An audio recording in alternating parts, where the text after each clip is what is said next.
राम मूरत है ममता की, राम मूरत है ममता की, वो जूठे बेर खाते हैं। राम मूरत है ममता की, वो जूठे बेर खाते हैं। जिन्हें भगवान बुलाते हैं वही दरबार आते हैं।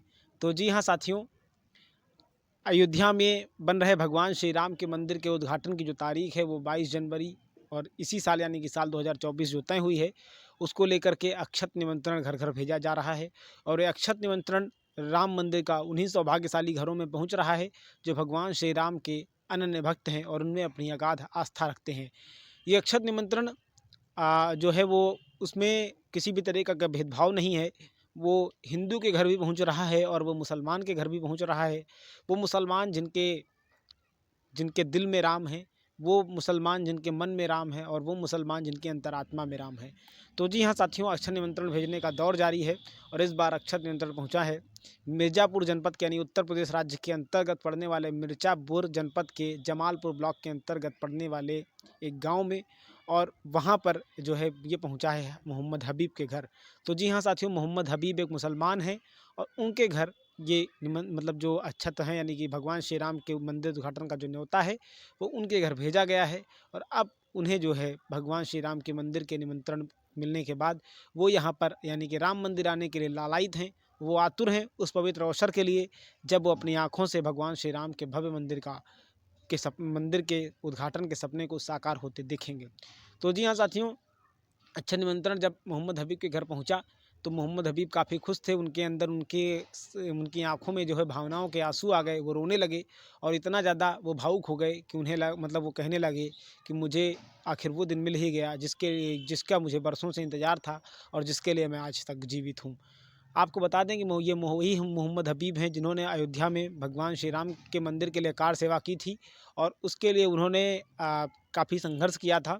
और उस दौरान तक चाहे वो उन्हें जेल जाने की बात आई हो, चाहे वो उन्हें मतलब जो है इसके लिए हर कदम पर लड़ाई लड़ने की बात रही हो, वो कभी पीछे नहीं हटे और उन्होंने अपने आप को हमेशा एक सनातनी मुस्लिम माना क्योंकि उनकी आस्था राम में थी और इसके लिए वो तत्पर रहे। और आज ये जो है जब अच्छा निमंत्रण उनके घर पहुंचा तो वाकई में उनके अंदर जो है वो भावनाओं के आंसू थे, वो राम की प्रति श्रद्धा के आंसू थे जिसे पाने के लिए दुनिया तरसती रहती है।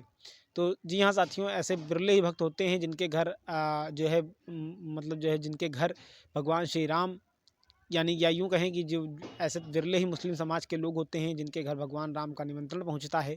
और ऐसे वही तमाम सनातनी भाई होते हैं जो अपने अंदर उस भेदभाव को मिटा करके अपने देश की एकता के लिए, अपने राष्ट्र की एकता के लिए काम करते हैं। और वो हमेशा जो है हिंदू मुस्लिम के नज़रिए से नहीं देखते हैं बल्कि वो एक श्रद्धा के नज़रिए से हर मामले को देखते हैं। तो ऐसे ही मोहम्मद हबीब जी हैं जिनके घर राम मंदिर का न्योता पहुंचा है। आपको बता दें कि 1992 में जब कार सेवा चल रही थी तो उस दौरान मोहम्मद हबीब भारतीय जनता पार्टी के उपाध्यक्ष यानी कि युवा मोर्चा जो है उसके उपाध्यक्ष पद पर थे। और उन्होंने अपने साथ जो है 50 से ज़्यादा कार सेवकों को ले जाकर वो अयोध्या पहुँचे हुए थे और उन्होंने वहाँ पर जो है कार सेवा भी की हुई थी।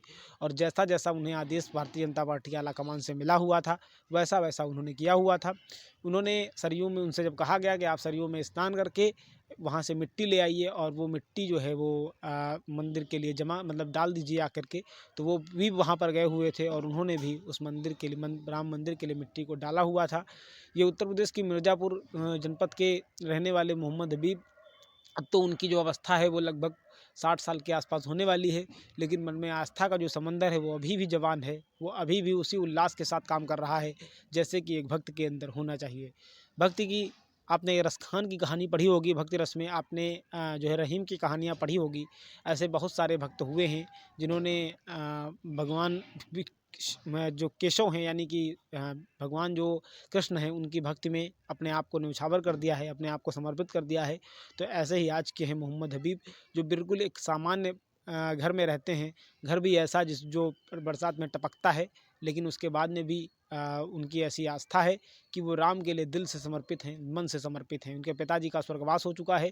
पिताजी के भी मन की इच्छा यही थी कि उनके जीते जी भगवान श्री राम का मंदिर बन जाए, उनके जीते जी वो पवित्र क्षण आ जाए जब राम मंदिर का उद्घाटन हो और जब भगवान श्री राम अपने पवित्र घर में विराजें या अपने पवित्र मंदिर में विराजें।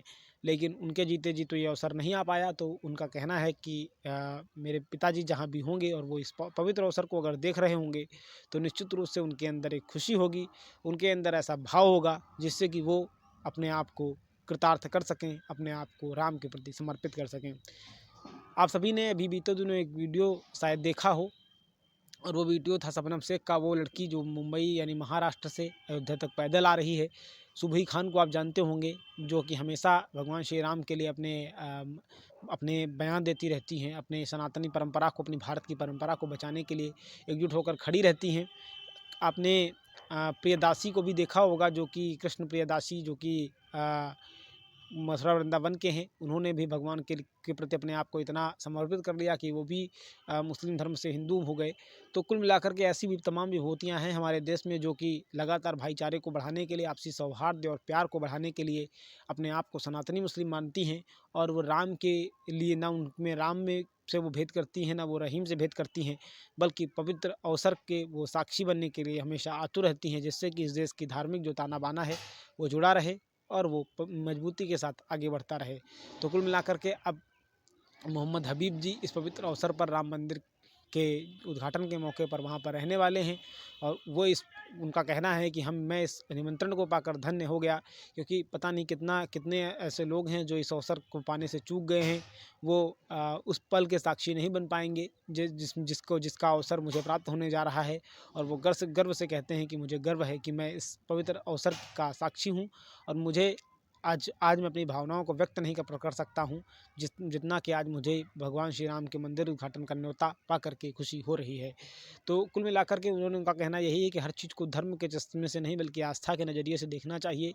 कहीं पे बहुत सारे लोग ऐसे भी हैं जो रहीम को मानते हैं, तो बहुत सारे लोग ऐसे भी हैं जो राम को मानते हैं। तो ऐसे में अपनी अपनी आस्था है और अपना अपना धर्म है।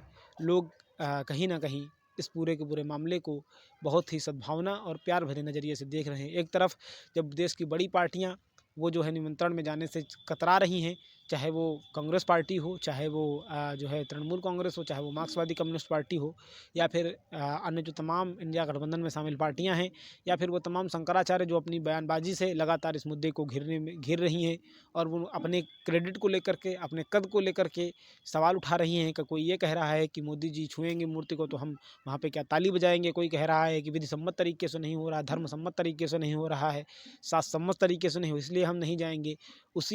उन धर्माचार्यों और ऐसे तमाम नेताओं के लिए जो इस मौके पर भी राजनीति ढूंढ रहे हैं, उसके लिए कहीं ना कहीं ये जो मोहम्मद हबीब जी हैं वो एक बड़ा संदेश दे रहे हैं, जो कि धार्मिक जो सद्भावना है, जो धर्म का भाव है, वो कहीं ना कहीं तमाम समाज में एक तरीके से चेतना पैदा करेगा और उस समाज के बीच में जो विघटन है उसे कम करने का प्रयास करेगा। तो ऐसे हैं हमारे मोहम्मद हबीब जी, जिनके अंदर राम के प्रति इतनी आस्था है कि वो जो है न सिर्फ वो कार सेवा में गए थे, बल्कि वो मंदिर में जाने के लिए भी तैयार खड़े हैं। तो साथियों, अभी 22 जनवरी साल 2024 में प्रधानमंत्री नरेंद्र मोदी जब मंदिर का उद्घाटन करेंगे, वो अवसर जो 500 साल के बाद आया है, जिसका पूरे देश को इंतजार है, पूरा सनातन समाज जिसने अपना तन मन धन समर्पित कर दिया है, वो जब अवसर आ रहा है, तो ऐसे में देश की एकता, अखंडता और संप्रभुता को बनाए रखने के लिए महान प्रेरणा, मतलब एक बड़ा प्रेरणा स्रोत हैं और बड़ा ही आदर्श का काम कर रहे हैं मोहम्मद हबीब। तो इनके लिए आप क्या कहना चाहेंगे, लिखिए कमेंट बॉक्स में।